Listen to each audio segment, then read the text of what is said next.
Walleye are schooling fish that spend much of their time roaming very large areas in search of food. And the only time they pause is when they see something of interest which they think is food. Now, if you try to cast or you're just drift fishing or still fishing, your chances of connecting with one of those moving, searching, feeding walleyes decreases. I find that in that situation, one of the best ways to locate them is to use a trolling presentation. In many northern lakes, this feeding takes place in water less than 10 feet deep, especially early in the morning and late in the day. And one of my favorite lures to use for trolling is the Rapala Husky Jerk. It's a plastic lure and it acts rattles inside. And also if you pause it, it literally stays in one position. It's neutral buoyancy, suspending very slowly. I get my best results by letting the Husky Jerk out anywhere from 50 to 100 feet of line, and then getting the right trolling speed so that I see the right action on my rod tip. Sometimes I'll actually twitch my rod tip a little bit just to give the Husky Jerk a side-to-side action.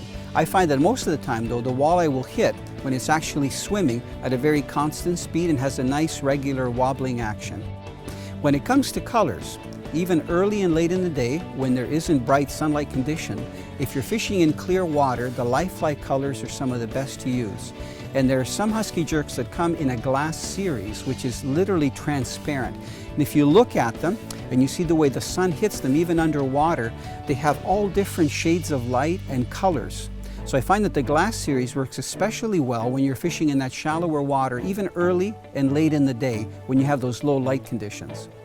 I find that varying the trolling speed sometimes can really trigger strikes.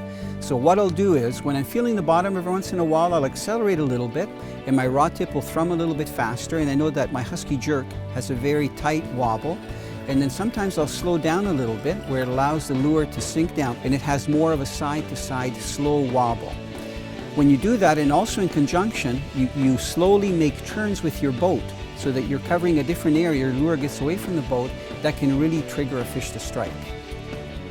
If you cover these large walleye feeding areas efficiently, sometimes it might take you 15 minutes, sometimes an hour, but you will find the walleye and you will catch them.